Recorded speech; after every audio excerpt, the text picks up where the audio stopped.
This is the CreaseCast. All right, ladies and gentlemen, welcome to CreaseCast number 146. That's 146. We got some games to talk about. Not very good ones, might we add.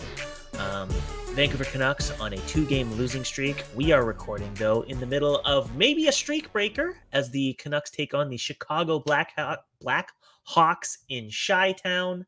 They are currently up 3-1 with 17 minutes to go in the third period.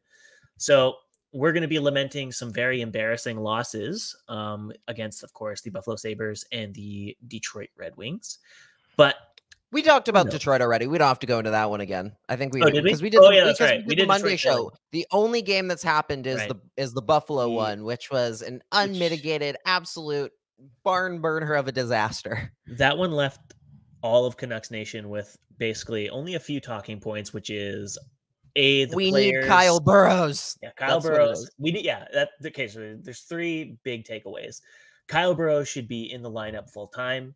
2 is the Canucks players need to show fire and they're overpaid divas. 3, Travis Green is on a short leash and should be fired.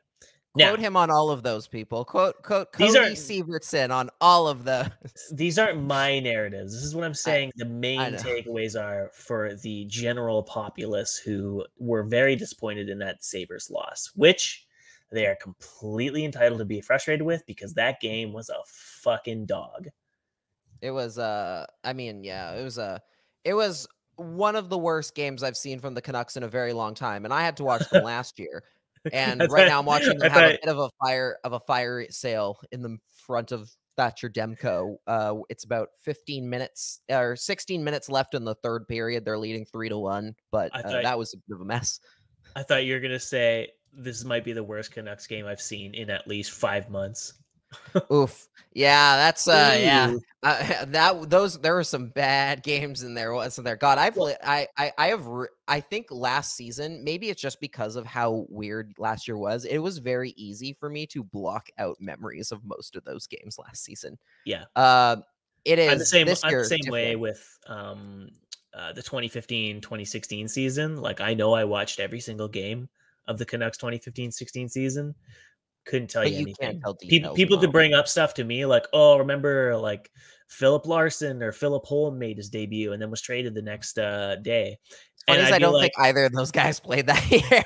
Yeah, I think that was 2016-17 or whatever. But yeah, the sense like you could tell me something like that happened during that season, and I would be like, yeah, sure.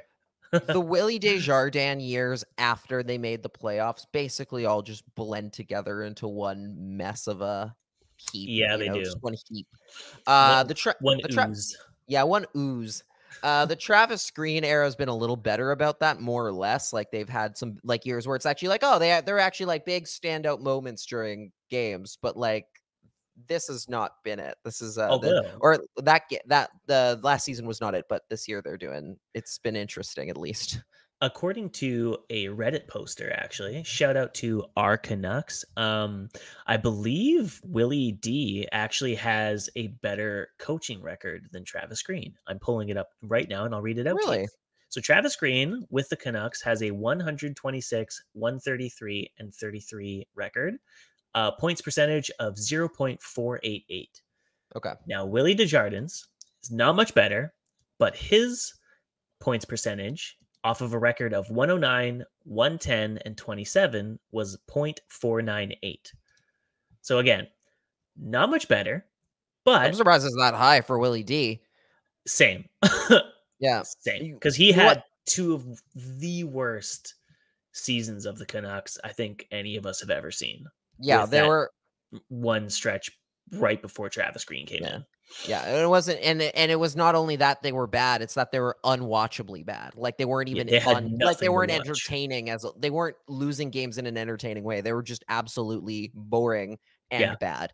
I think the reason for that probably has I think a lot to do with the fact that the 1 year that Travis Green was able to get a playoff roster out like a playoff caliber team. The pandemic paused their season, so he didn't get to finish. Like Willie Desjardins' first season, I think the Canucks finished with 101 points. I think they had a pretty darn good year. He got the actual last kick at the can with the Sedins. Yes, he did. And and Travis Green might have been able. I don't know if the Canucks would have necessarily gotten to the century mark in the point totals had the season continued as normal, especially with Markstrom injured.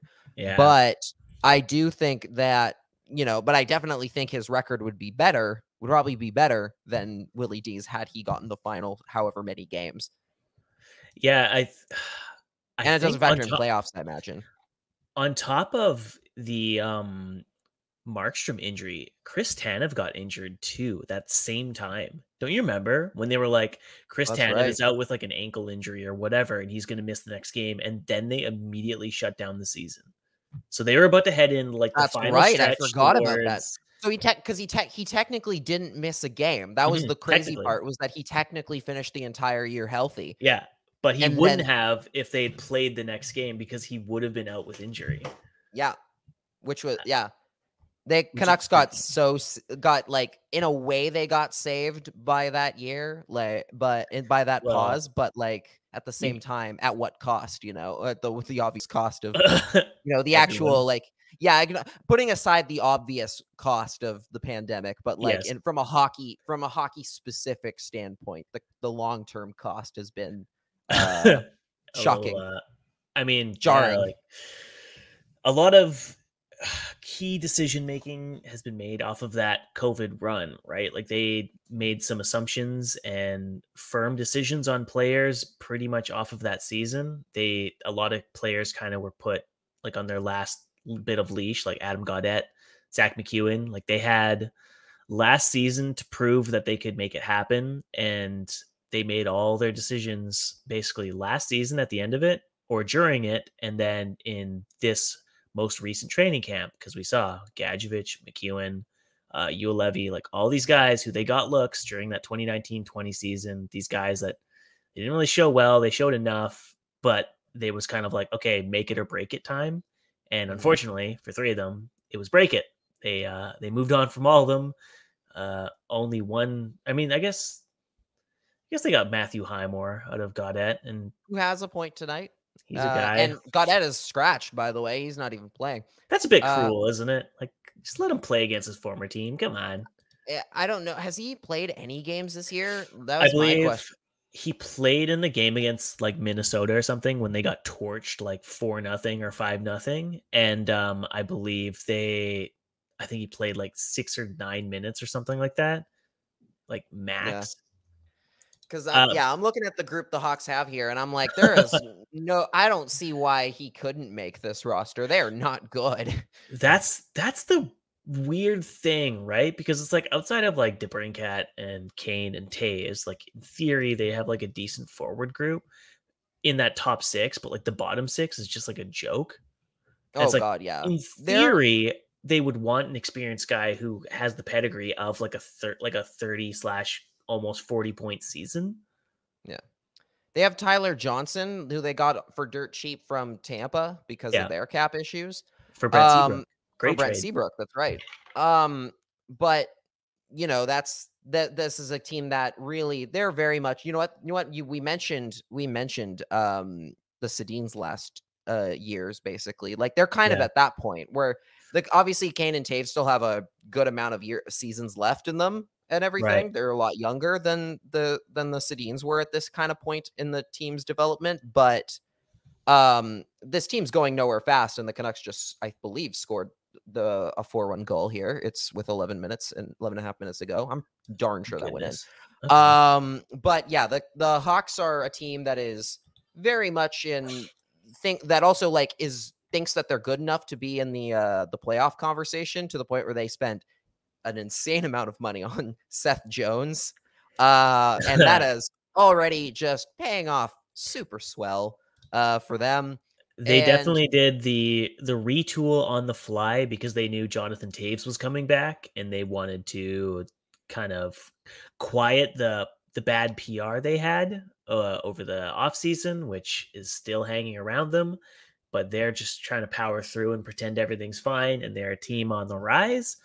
And all of those bets are immediately looking terrible. Seth Jones, like by all accounts, is having the worst season for Chicago, and his extension doesn't even kick in yet.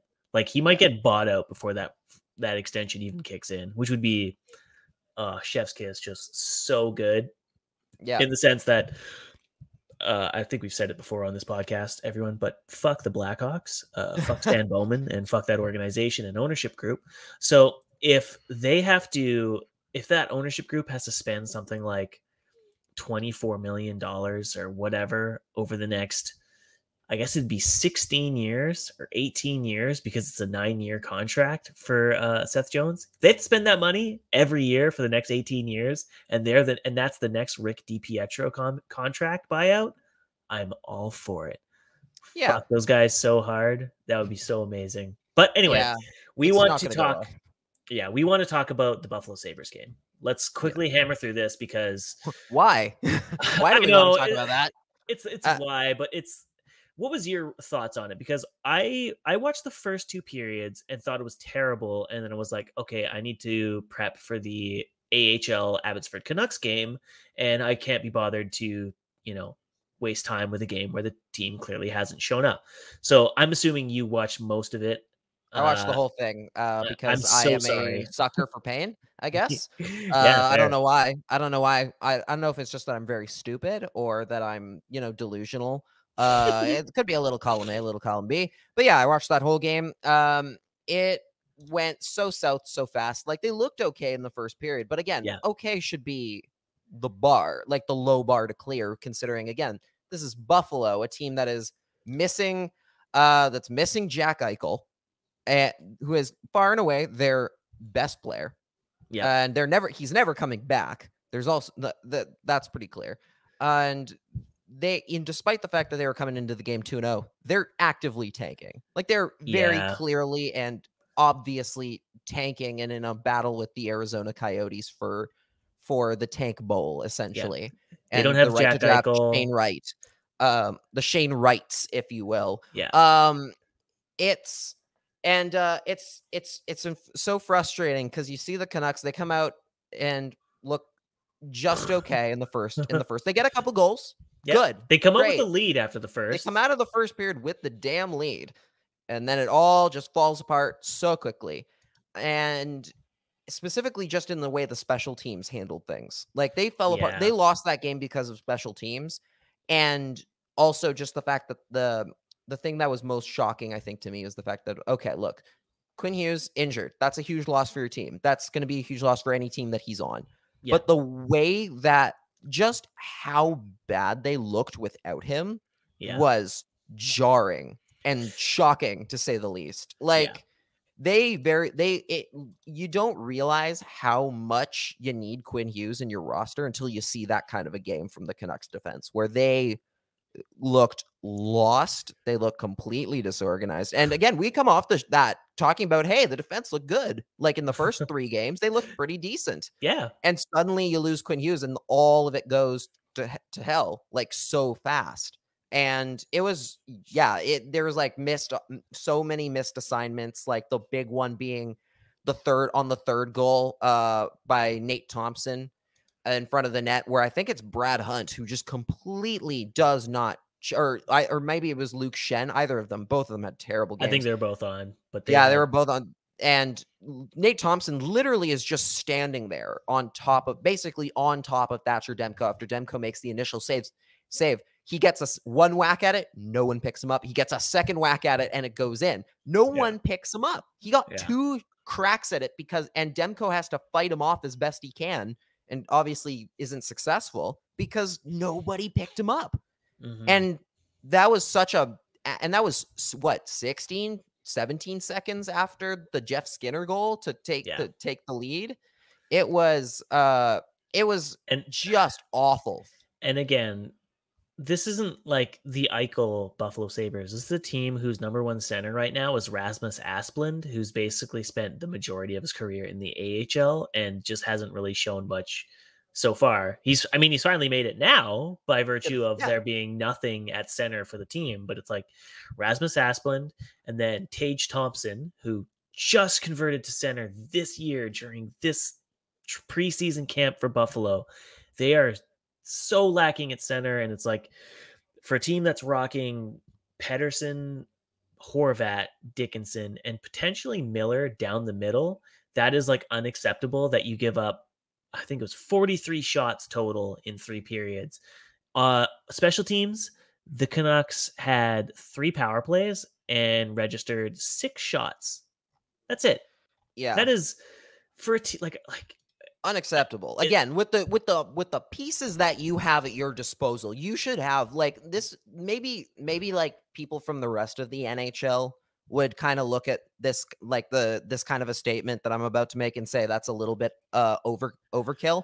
But with the pieces and tools that the Canucks have at their disposal, they should have one of the best power plays in the National Hockey League, bar none. Yes. Like they should have a top 5 power play. When you have Elias Pettersson, Brock Besser, Nils Höglander, JT Miller, Bo Horvat, Vasily Podkolzin, if you want to throw him in there already, Tanner Pearson, Connor Garland. When you have that many options available to you, you should have a top 5 power play, top 10 at worst, because no, continue.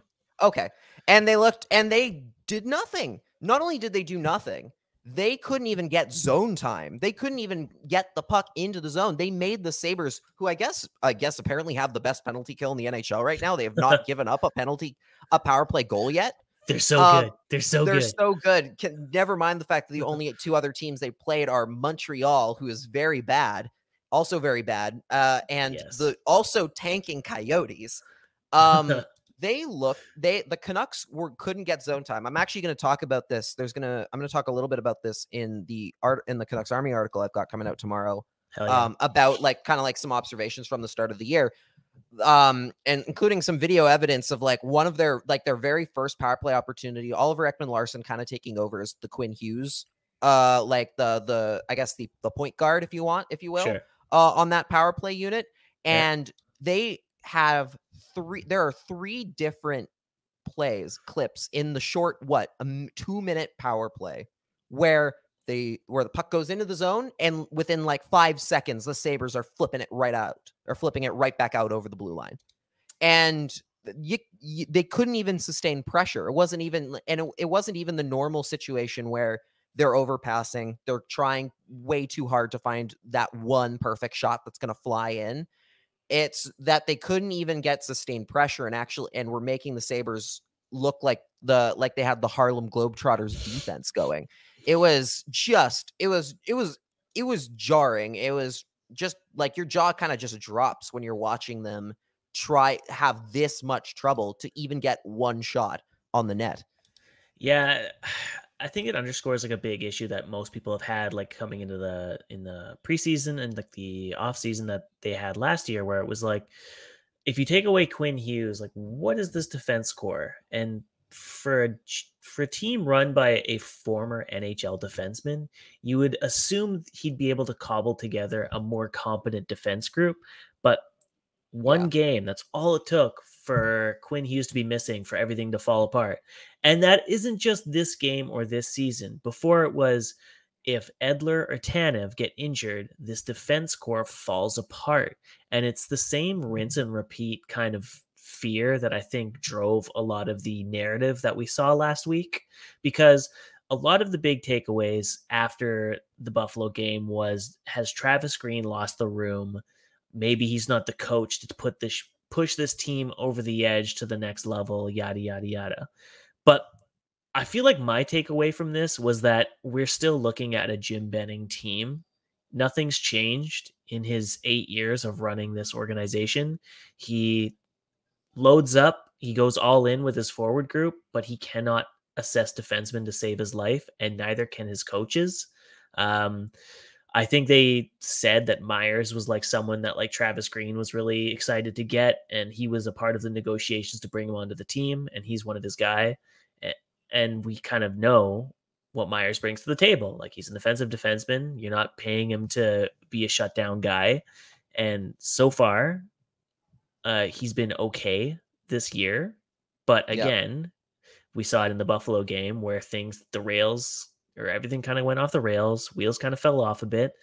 And even tonight against the Blackhawks, like I know a lot of people are gonna be stoked and tell everyone to stop freaking out about the Buffalo loss, but they're on their way to finishing a game against a dumpster fire of a team, having been outshot and like spending considerable time in the defensive zone against Chicago. Yeah. And a lot of the time, Myers was on the ice for that. And I don't know if things are going to change. Like, that's the problem with that Buffalo loss, is you kind of look at yourself or look at the team and go like, okay, can you trust the GM to make the right personnel decisions to improve that? Because they went out and they got Brad Shaw. And I mean, yes, systems and defensive play takes time to adapt to when they have new coaches brought on board, but it isn't like a stopgap. That isn't going to make all the difference. It still comes down to the players being able to execute. And I don't know if they've ever settled on the right players to execute. And the Quinn Hughes absence kind of proved that they still don't have it. They don't have it. Or as they say, it is not quite it, Chief. Yeah, I said this to you the other day. Like, I was like, I was just watching this team like fold completely and cave in against a terrible Sabres team. I cannot overemphasize how bad the Sabres are. Rasmus Asplund is their number one center. Their starting goalie is 40. Yeah. Craig Anderson is 40 or 39, I think. Like, he's old man. This is like what we want to take away from this too, is like, or from tonight's game where they're pretty much on their way to winning against the Blackhawks, is a lot of people are going to look at this and be like, oh, don't worry about the Buffalo loss. But it's like, it's just Chicago. Everyone is beating Chicago because they're terrible. Arguably, they're in a worse place than the Sabres are right now. And they're trading even with them. You know what I mean? Yeah. Like, the scoreline is showing that the Canucks are going to win in regulation by like a 2-goal difference. But still, it took a lot of effort for them to get to that point. It wasn't like it wasn't a clear domination. It was very much oh my God, they're being put back on their heels on multiple occasions by the Blackhawks. Who was it? The Avalanche. Talk about how they look kind of slow. Yeah, I mean, they do not. Okay, like, we can get into this. The Canucks are not a fast team, like, at all. And the illusion. I mean, they should be faster. Like, they should be a faster group than they are. Than they claim. Than they prove. For a team that's taken 8 seasons to be put together, and this is the on ice results, like, you'd expect a faster team. Like, they're like, if you watch like even a Seattle game, who are on like a huge losing streak, like, they play with speed. Vegas plays with speed. Every team, all the teams like, that most teams play with speed. All the teams that win play with speed. Like, that's just how it goes. And especially in today's NHL more than ever, it's only going to get faster as the game goes on. Yeah. And I just look at that defense right now, especially like outside of Quinn Hughes. What do you and Jack Rathbone? Mm-hmm. What do you got long term, really? Yeah, like, where it's the fact that I talked to you about this the other day. Like, it's 8 years. This is Jim Benning's 8th season, and if you take Quinn Hughes out of the equation right now, the Canucks basically have Oliver Ekman-Larsson, who is who is a little bit who is a little overpaid for what he brings. Like, he's very good, still good, but like showing well so far, but definitely on a higher cap hit than you'd like. Yeah, Jack Rathbone, who's doing great. He's doing great things. And then a right side with nothing, basically nothing. In 8 years, how do you not have in 8 years 6 NHL quality, fully capable defensemen for your team outside of your one first rounder that you took? Like, again, the first rounder is like, sometimes people drop the ball there, but they should be gimmies. Like, that should be, again, low bar to clear, is to get a good player in the first round, like Quinn Hughes. And so you got to kind of look at, well, what have they done besides that? What have they done in the situations to build around him on the blue line when they don't have a first round pick ready to go at their disposal and a great blue liner waiting for them there? Yeah. Outside of, like, where's the Canucks draft? Like, look at the Canucks draft record with defensemen. There's Rathbone. So far, who has graduated to the Canucks from the draft in the last 8 years? There's been Rathbone. Oh, if we want to go there, I guess there's Brisebois. There's one game of Andre Padan. Are we talking about like NHLers? Like, yeah. I'm talking about who is still here. I'm talking about who is here and who has played a regular like chunk of games for the Canucks over the course of however many years.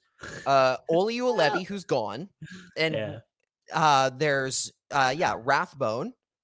And that's is that it? I think that's all of them. A sea of nothing, pretty much. That's it. Like the best player the Canucks have got the best young player the Canucks have found in that time in the outside of those guys was Troy Stecher, who's gone, who they didn't value him at all. And they I mean, that kind of says it all, right? Like the one guy that they found for the right side outside of Alex Edler. And Alex Edler was already here. Alex Edler was here. Well, it's like the one guy that they ever acquired, they like got rid of in like the most like unscrupulous and like demeaning way when they refused to qualify him and then basically stomped all over his grave on the way out. Like, yeah, they completely tossed aside a bona fide bottom pairing defenseman. Yeah. And on a very team friendly contract, like a guy that would sign a fucking cheap contract too. Like that's the thing. Like he loved playing for the team. It's just like the team, like the coach and the GM. Like, so this is the thing. It's not just the GM. Like I was in the Canucks Discord channel. Like this is like, you can't report this or quote me on this because who knows like how accurate it is. But some guy was like, yeah, my dad works with Troy. This is obviously a few years ago. My dad worked with Troy Stecher's dad at the time. And his dad would always say, like, yeah, the coach does not like Troy Stecher. They don't. I've heard that one a few times. Like I've heard that a few. I think I've heard that. I've heard that a few times. Like that.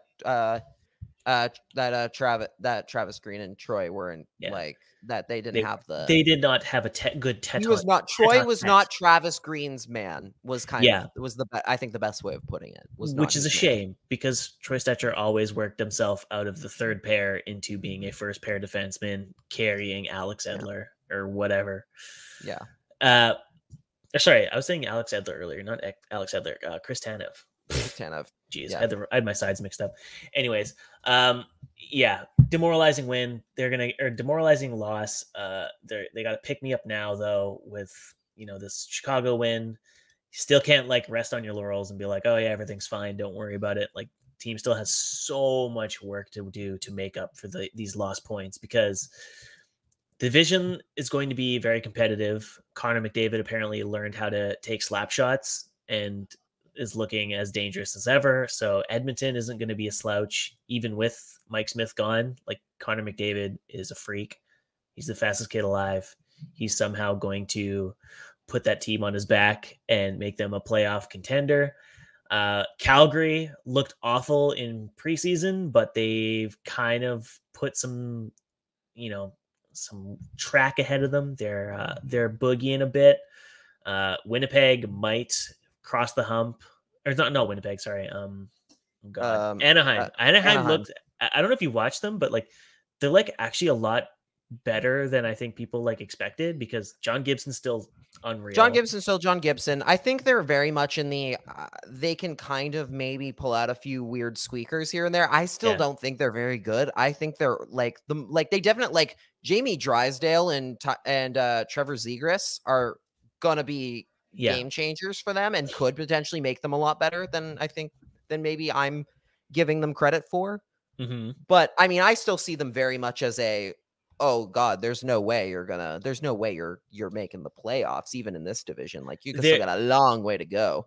But they're like one of those sneaky teams where it's like if you're not careful, like they can take games off you. Like tonight, they had 39 shots on goal and unfortunately for them, they were facing Connor Hellebuck. Like 39 shots on goal usually gets you a win. Usually, yeah.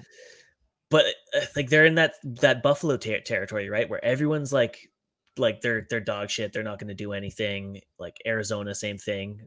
So a lot of people are going to be sleeping on them, but they're going to come out of nowhere and take points off of you, points that you badly need to get over Calgary, over Edmonton, over Seattle, over you know, who name you name it, right? Like they're the kinds of teams that this Canucks team specifically would struggle with, because this road trip has proved like all these awful teams that they theoretically should have dominated and destroyed, put it to them like badly, very, very badly. And maybe things will change now that Brock Besser scored a power play goal and the team remembers like they are capable of like scoring goals on the power play. Why don't we do we even want to talk about the power play and why it's stagnant? Because I mean, we've kind of already gone over it a little bit as it is, and you know what? Like they got the 5-on-3 goal here. There's literally 20 seconds left on the clock. They're gonna win this game 4-1. They did it. Chicago. You know what? Like, okay, you know what? I feel like we can even just move on from the Buffalo game entirely here. Because look, 4-1, they win 4-1, and that's good. Like, good. You should. Yeah, like, sure. You should win that game. You absolutely had to win this game, because if you didn't, that was gonna look real bad. Yeah. But now, like here's the thing. Chicago is now, I think, winless. I think in this entire year. Heads are gonna roll probably, right? That's what I'm thinking, honestly. Like, this might be the one. Like, again, the one. Like, I honestly, like, you and I were talking before this game, and I was kind of like, I think if this game, depending on who wins this game, like, we could see some weird stuff happen to the group overall. And I said to you, I don't think it's going to happen, but I didn't realize at the time that this was apparently Patrick Kane's 1000th game. Oh yeah.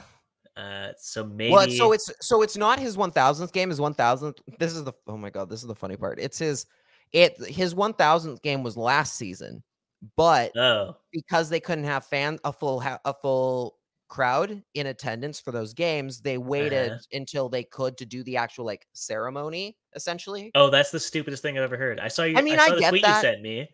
That's stupid. I saw the tweet you sent me and immediately assumed, tonight's his 1000th game.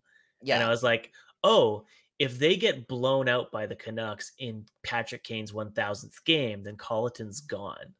But if it's not his actual 1000th game, then maybe. No, I believe he's played. I believe he's played more than that. And again, I think this happened. I think his 1000th was last year, and they didn't do a ceremony back then because there was nobody in the building, and it would have been kind of pointless to do this ceremony that no one can attend. Sure. So it makes more sense. Yeah, the Hawks are 0-5 now. Here's the thing. I don't think like the thing with the coaching staff and everything, and like, I think the reason why I'm kind of like, I don't necessarily fully buy into the thing that I think, Colleton is the guy on the chopping block here, is the fact that, like, look, the Hawks are obviously, we've talked about it already. The Hawks are in a lot of trouble right now.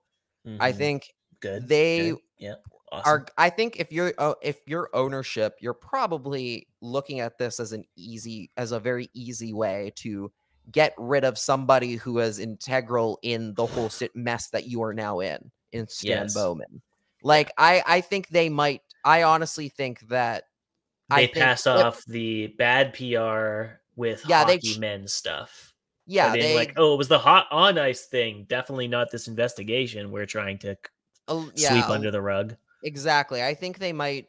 I think Stan Bowman is the one in trouble here. I think he's gonna. I think he could be in trouble. Because again, like with Colleton, right? Like, and this is kind of a conversation I had with Nick Bondi on Locked On Canucks when we were talking about Travis Green, is the fact that there's not really any other good coaches available right now because nobody's fired. No, there are no big name free agents out there right now. So who do you go with? Like, who do you replace him with? Is it Mark Crawford, who's their assistant coach behind right now?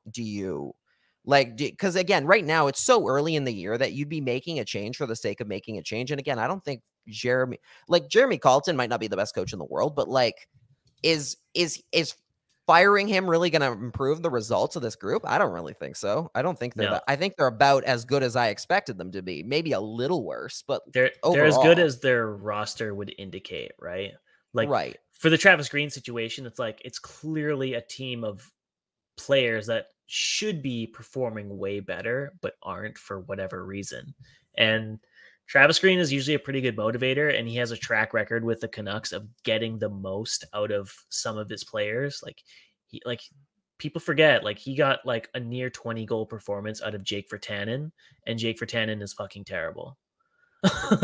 Like, he's not a hockey player. I think he's like shit in the KHL too. He has like 4 goals, maybe 3 in like 12 games. Like, he's just not good. So the fact that he nearly got a 20 goal performance out of him by matching him in perfect matchups with perfect line mates, and got 20 goals out of him, or 18 goals out of him, and got nearly a 40-point performance out of Adam Gaudette in his first official like NHL season after a pretty underwhelming rookie season. Like, that says a lot. Like, he knows how to get good performances out of his players. Unfortunately, the team once again wasted their preseason by not having its 2 stars available because, as we've said many times in this program, they didn't have the cap space to sign either of them. Therefore, preseason was spent auditioning guys for the bottom 6, which, all the power to them, but your bottom 6 isn't the reason why you win games. It's your top 6 gelling and showing up to games. And so far, through 5 games, they haven't really shown up that well. They're scoring points here and there, but obviously with the road trip that they're on, hasn't really gone their way. Maybe the 4-1 win over Chicago, even though they're a shit team, maybe it's enough to be the rallying cry that Travis Green was hoping for, and the players start showing up. Yeah, I don't think, again, I think the fact is, like, Travis Green has gotten the best out of the group that he's been assembled. Like, again, if you bring the best coach in, like, if you got a time machine, you bring the best coach in the history of hockey, Willie D. to that. Yeah, sure. The LA Kings, what? Willie D. Yeah. If you could bring, like, Scotty Bowman out of retirement, you could bring like Scotty Bowman, like mid 80s, or like Penguins Stan Bowman, or Red Wings, whichever, or not Stan, Scotty out of retire, like, and he somehow also knows all the nuances of 2021 hockey. He's not going to get much more out of the group than they've already got. Like, he can maybe a win or 2 more, but that's about it. You're not going to get a sudden turnaround. Like, again, people think like things like, like Craig Berube in St. Louis and Mike Sullivan in Pittsburgh. Like, they look at those situations where a coach got fired midway through the year, replaced by the assistant or somebody else, and it works out and they go on to win a cup as like the rule. But in all of those cases, those were really, really good teams that were underperforming, rather than a mediocre team doing a little bit worse than you'd expect, right? Though Mike Sullivan is like a pretty legit coach. Like, Mike Sullivan is a decent what he's coach. Getting out of the Penguins right now, like, they're doing very well. And a lot of people, like you and I don't even think we had the Penguins in the playoff contention, because they're just missing so many key players, so many injuries. Yeah, they're like 75% or a 75 winning percentage or something. Like, they're doing really well. They're doing way better than expected, considering they're missing Crosby with injury. Like, they're doing much better things. They lost Brandon Tanev, who was a big part for their team's success last year. Yeah. So they've done quite well. And again, it's not about that. It's about, it's all about the fact that, like, it's good teams can do a lot better with the right pieces around them. But the Canucks are just not at a point where they're good enough to really be an absolute titan yet. Yeah. And they might not, and the way things go, you worry that they might not ever get there, just based on the way that this management team makes the decision what they value as good hockey players. You worry that you're not going to get to that point. And look, we got lots of time to worry about that, in the sense, because look, Quinn Hughes is going to be here for 6 years. You got 3 more years. This is, you got at least 3 more years with Petey, and probably more past that. Like, there'll be time to worry about that. But for now, it's just a case of, like, I am willing to have the conversation about, would a coaching change make an improvement later, but not right now with this management group in charge. I just don't think Jim Benning has earned the opportunity as a general manager to get another crack at it with a new coach again. Yeah. Like, because that's part of it, right? Is it's usually the coaching change is looked at as like this is the GM basically sticking his neck out to make a change to try and prove that it's not him. That's not his decisions that have put the team in a bad spot. I don't think Jim Benning has earned that opportunity here. And I think firing a coach too, if you're the GM, is basically an admission that what you're doing isn't working. And if he does that in his 8th year, like, he's gone. As much as they don't even give him the opportunity. If you go to the owner and say, "Hey, I need to fire the coach," they're going to say, "Why? Yeah. Why do you need to do that again?" That's what they're going to. Especially this owner that just went on house radio to basically go to bat for his GM and his decisions with the players and the coaching staff. So if you, after 5 games where they are underperforming, having just given that coach a 3-year extension. Yeah. I mean, God bless Jim Benning. The best thing he's ever done as a GM is waste millions and millions and millions of dollars of Frankie and the Aquilini family's money on shitty players. And like, I always think, like, I go on the Cap Friendly, I'm feeling down. I'm like, man, Cody, like, you got a good life. You got a good life. You need to just be a little happier. So I'll go to the Vancouver Canucks Cap Friendly page and I'll be like, oh yeah, this team traded for Ryan Spooner, got 17 games out of him, and then bought him out and made Frankie Aquilini spend like $1 million on a player that did absolutely nothing for his organization. Like, that rocks. So in that sense, like, I hope Jim Benning stays another 8 years, because the way he manages to waste their money is just so awesome. It's a really cool dude. I don't want to watch. I don't want 8. No, thank you. Maybe in 8 years he'll really narrow down what he needs in a defenseman. The plan will really start to come together in the 16-year Who's going to be that defenseman in 8? Who's going to be Tyler Myers in 8 years? The trade of Quinn Hughes at the end of his 6-year contract to kickstart the real rebuild, because as we all know, what did he say about the Sedins? He was like, their contracts are what set them back in their rebuild.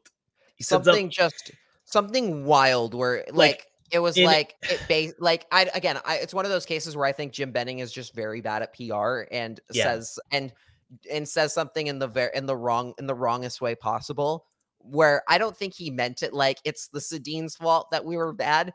But it's exactly what he said. It was one. I think that's how it sounded. That quote came out during such a run of awful Canucks history that I think Benning really dodged a bullet when he came out with that quote, because like, if say the team was winning, right? Like fan interest is at its peak, they're selling out 19,000 whatever every single game, and you come out and you say the 2 most beloved players in the franchise's history are the reason why your team was shit for so long, you're probably out the door. But because there was so little interest in the team and so few people watching and paying attention, like, that quote is just like another in a long list of hilarious and dumb quotes from him. Yeah, it's the story of this era is gonna the book that is going to come out about this era someday from somebody. Probably, my guess, if someone's writing a book on it, it's probably like Drancer. It's probably, I was going to say PJ. I think maybe PJ would do it.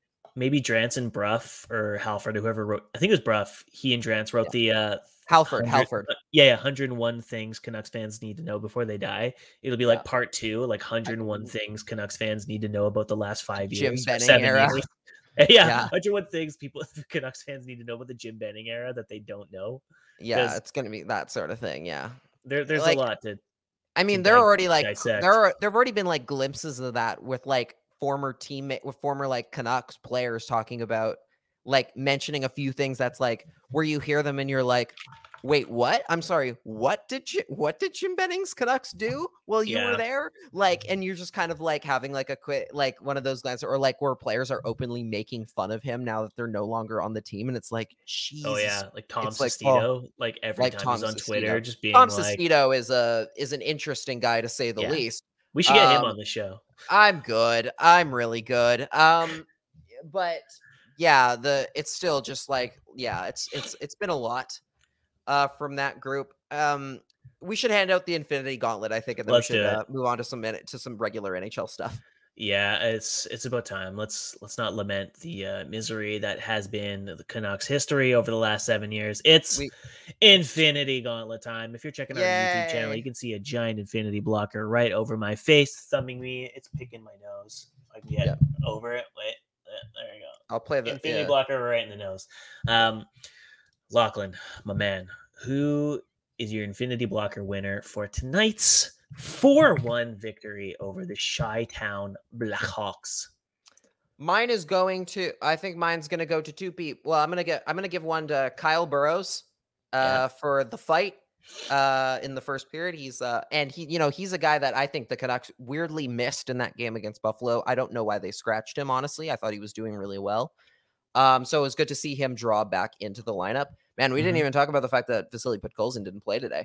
Oh wait, if you could queue up the Price is Right loser horn for me, I'll just assume it's playing. I can't because we're not on that system today. Oh, that's right. Okay. Do that. So we can't do that. But normal on a day where Cody's in studio, we'll play it. We'll play it at some point.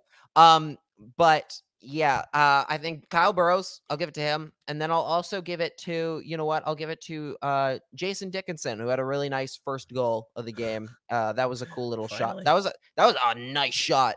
I will say, like, Jason Dickinson was a guy I've been kind of worried about because I've been watching. I'm like, I feel like he hadn't been doing much, and he wasn't really like, there were no moments where I was like, what, like, again, another case where it's like, I wasn't really noticing him on the ice when he's out there. And that was, I feel like that's for a player of his kind of stature, that's probably not a good thing. And so for him to come out and score a really nice goal, off Nils Höglander, great shift, by the way. That was big. That was a nice shot. It was cool to see him get on the score sheet, get his first goal as a Canuck, in such nice fashion. What about you? I would have to agree with you. Kyle Burrows, obviously, because he gets the fight. He proves to the coach, like, hey, don't ever fucking take me out of the lineup again. You need me on your right side. I am better than Luke Shen. I've fought more than Luke Shen so far. Therefore, I am better than him. But from the forward, don't make me pick Thatcher Demko. I don't want to talk about goalies. Talk about my boy. Talk about my boy. Goalies. No, Thatcher Demko. All things considered, like, I do have to pick him as probably my Infinity blocker winner because he was done no favors by this team. They should not have given up 29 shots against the Blackhawks. Like, that is, like, yeah, we can sit here and cheer like the fact that they won, but still, this team is so bad, and they've consistently been outshot. The Blackhawks have been consistently outshot in their games. This is the first game where I think they've outshot an opponent. That's not an asterisk you really want this team to be picking up. So I do have to give it to Thatcher Demko. Obviously, he gave up one on a power play goal, but the penalty kill of the Canucks has been absolutely god awful. So you can't really even fault him for that. 967 save percentage, pretty damn good. Once again, they're asking him to be the Jacob Markstrom hero to win the team points. And tonight, I think he did just that. He sure did. He has been, I think, in a way, I almost think that because of how good he has been so consistently with this team, that how good he's been through the first 5 games has almost kind of flown under the radar a little bit. Like, he's been like, and again, I'm going to talk about this in an article tomorrow.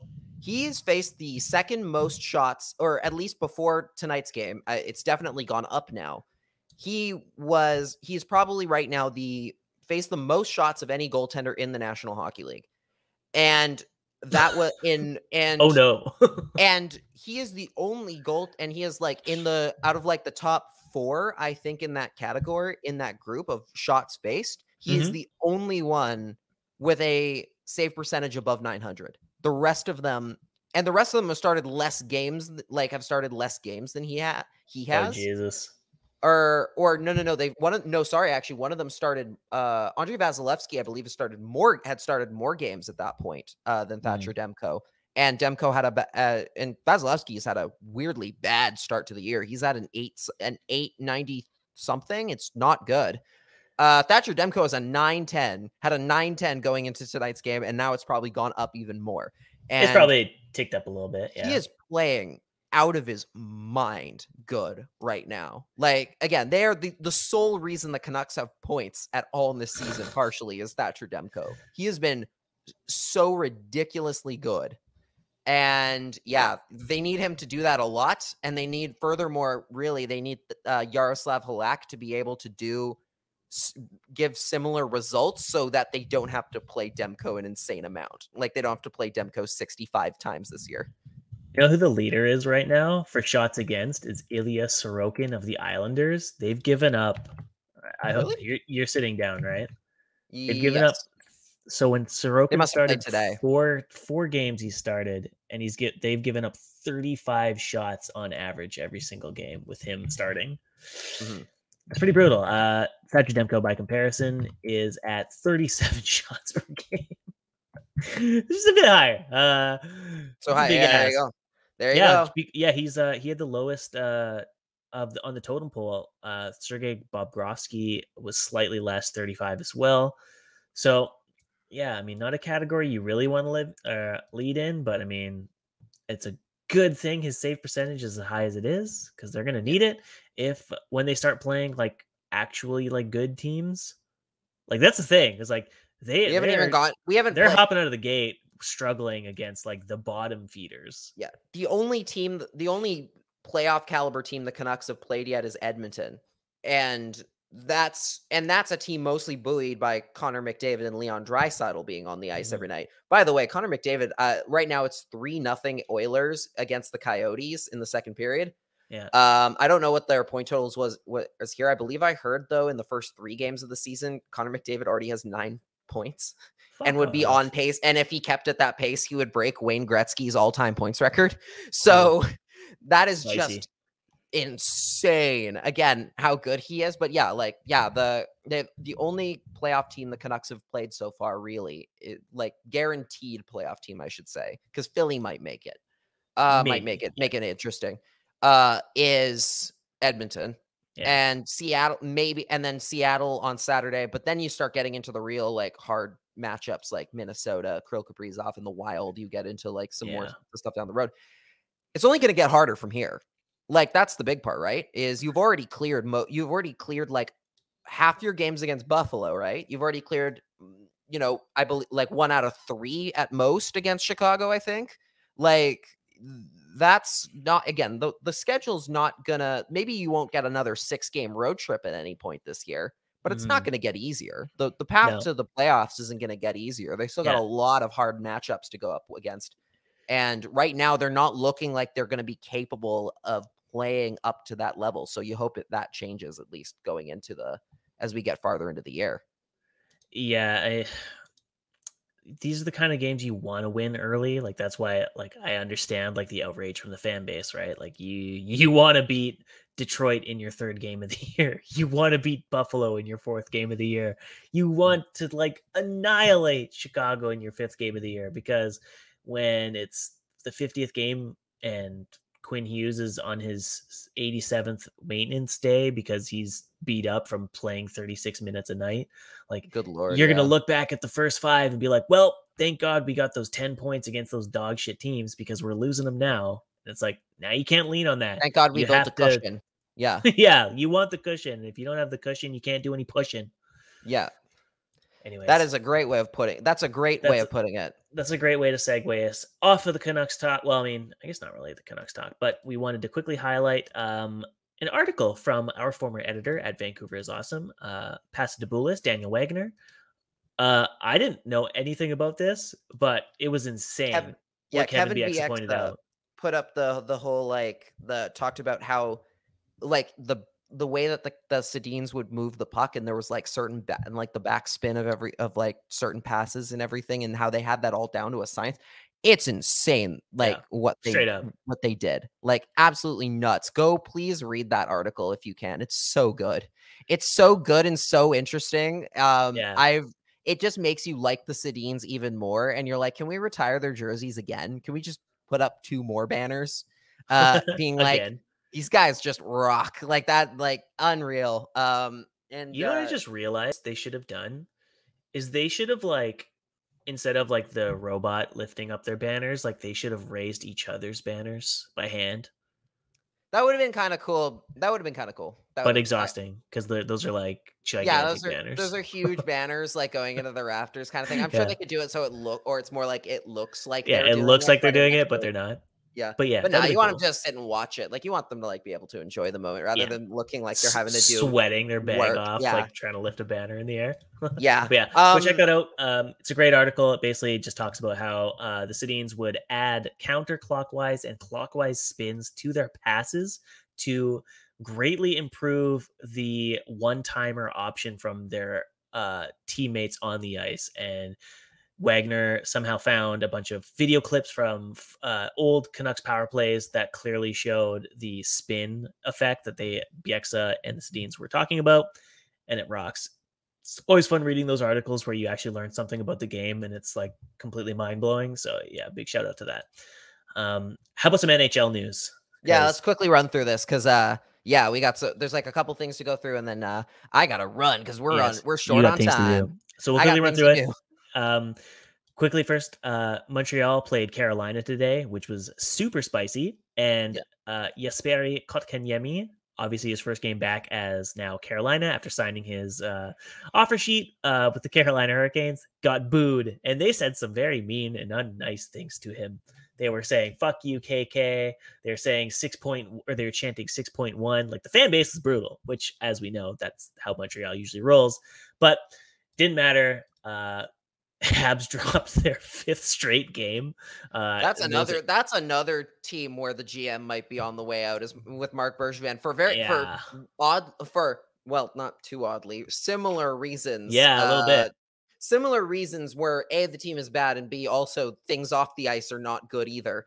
I think the funniest part about it was so I watched a little bit of the game, like a small chunk of it while I was working on some stuff. Jesperi Kotkaniemi gets on the ice, steps on the ice. He doesn't even have the puck yet. And the entire Bell Center is just giving it to him.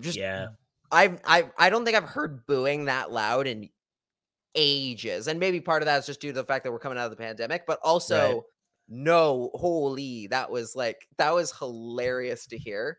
Then apparently they were chanting things like 6.1 in terms of like how much money he signed for with Carolina. They were like chanting 6.1 at him. Yeah. Of course, not only does he get the last laugh and the fact that the Hurricanes win, he also gets the last laugh because he scored. And the other part that I thought was really funny, he bullied the Canadians.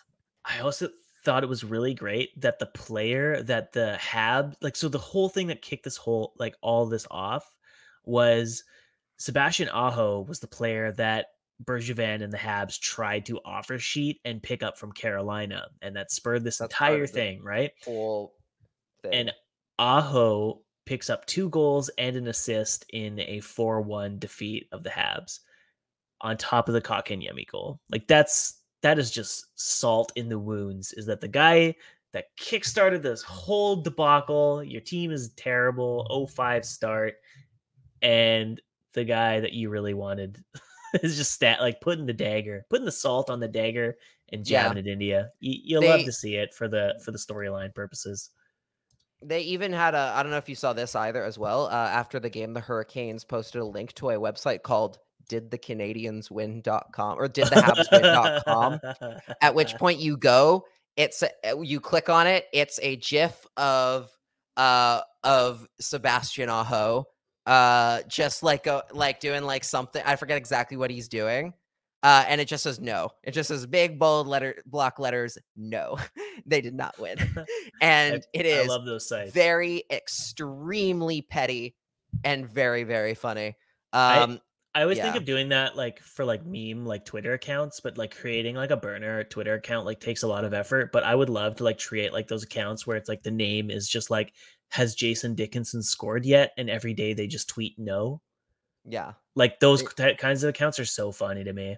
All right. Anyway, off of the Montreal thing, Matthew Tkachuk takes a penalty for, I don't know what he was thinking. Like he was protecting the fans. See, I was kind of like, that's genius. Why hasn't anyone else done that? It's technically out of play, is it not? Yeah. Like, I was thinking in the sense of like, I know why he got a penalty. I know why that's not allowed, but also why isn't it? Like It's in the fun. sense more about the sense of like, why, if the puck is over the boards, shouldn't it technically be considered out of play already? Like, isn't it already out of play the second it leaves the bench? Like, it leaves the ice area. And also, it gets into the whole thing about like why puck over glass is even a penalty to begin with, considering that if you say shot it into the bench from your own zone, it's just a face off. It's just a face off in your own end. It's not a penalty. So it's one of those weird things where it's like, he almost found a loophole in the rules, but it's which so calls attention to the whole point of why the original rule is dumb to begin with. Yeah, pretty much. Like again, people think there'll be this whole like epidemic of players like shooting the puck over the glass on purpose.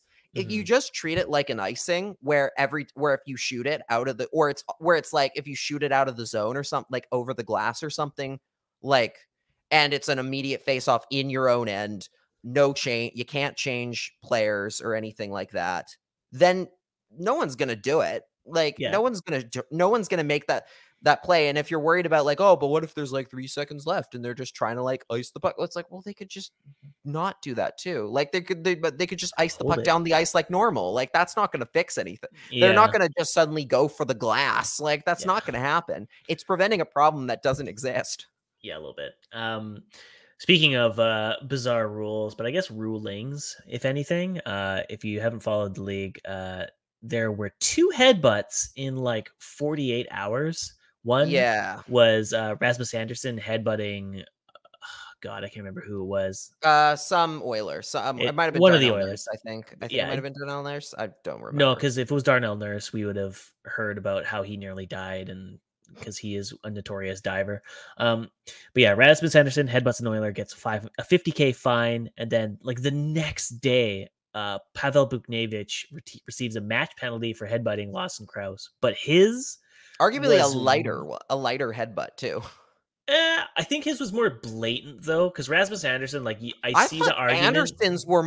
I thought Anderson's was more blatant than Buchnevich's. Really? I thought it was the opposite. I thought that Rasmus Anderson looked like he was kind of going for like the 2-arm like towards the chest and like went head first with it. So like kind of just like a awkward like engagement kind of thing. Whereas Buchnevich looks like he's literally just like, I'm going to headbutt you. Okay. I see what you're saying. Okay. Continue. But yeah, otherwise if you I don't know if you've noticed this, but like the Department of Player Safety has like made some really dumb calls and said some really stupid shit too. Like George Peros had a quote today where he was like, in regards to Dylan Larkin punching Matthew Joseph after getting cross-checked from behind into the like head first into the boards, for whatever fucking reason, the Department of Player Safety suspended Dylan Larkin for the punch, but not Matthew Joseph for the dangerous cross-check head first into the boards. And then George Peros had a quote where he was like, basically, if they suspended everyone for cross-checking into the boards, then they would like have no one to play or whatever. Like he's basically just like basically Department, going. Sorry. What did the Department of Player Safety say? I'm sorry. Like God, it's just hockey makes me sad sometimes. George Peros, like I think we've talked about this last season when there was like that. But like, guys, you don't understand. If we suspended people for cross-checking you in the back, no one would do it anymore. Like that would be so sad. Like that's basically what he's doing. Is like he's basically giving like this whole thing of like, oh my God, wouldn't that be terrible if people stopped cross-checking each other in the damn back? God, it's like Jesus. Guys, I don't think you understand. The game would be cleaner. Like, is that what you want? Healthy players who don't have any concussion issues? What? Like, God, it makes me just so angry. I know. Who's the other like the Department of Player Safety guy? I think it was like Ray Whitney or something like that, who was like, yeah, like players these days are like wusses. Like back in my day, like you'd defend yourself and not have to Grover stuff Cleveland that gets you spanked me on 50 on 5 non-consecutive occasions. Thanks, Abe. Thanks, Grandpa Simpson, for that help. Like, thanks, guys. George Okay, I have the actual quote. So he said, okay. So George Peros on the Dylan Larkin, Matthew Joseph incident. We have 100 minor boarding penalties a year in the NHL, and if every player reacted like Dylan Larkin after receiving one of those, we'd be a lot busier in our department. It's almost as if you should just address the reason why these 100 penalties happen by actually penalizing them when they happen and cause injury to players like Dylan Larkin. That's obviously... Don't bring your common sense into this, Cody. Nobody asked you for that. Yeah, nobody's got time for common sense. This podcast isn't for common sense. It's for Canucks talk, and that's why we're going to leave it at that, folks. We hope you enjoyed this episode. A bit of a quick one, bit of a live recap of a Canucks game and a recap of an awful Canucks game. Yeah. As always, my name is Cody Sievertson. You can find me on Twitter at Cody Sievertson and my website, ahlnucksharvest.com. Lachlan Irvine, where can they find you? You can find me on Twitter, Instagram, and Facebook at Lach and the Crease. You can also find my writing work at CanucksArmy.com. And I don't know, occasional updates at LachAndTheCrease.com. I actually posted an article today, or a little update today, talking about how, I'm going to be doing a lot more at Canucks Army now, so you're going to be going over there a little bit more. I've got an article coming out on Canucks Army tomorrow morning. So when you get this podcast, by the time you get this podcast in your earbuds, it's already there. So it's probably already there. So go check that out, and then check out our Patreon as well. $5 and $1 tiers. The $5 tier gets bonus podcasts and other little bonus content. And the $1 and $1 is like the little sport thing, and some other stuff. We're working on some other stuff too. We do appreciate your guys' support. And as always, please, we're begging you to leave us comments and reviews on your favorite podcast or YouTube service. As always, folks, we love you so much. We miss you. We'll see you next time. Bye.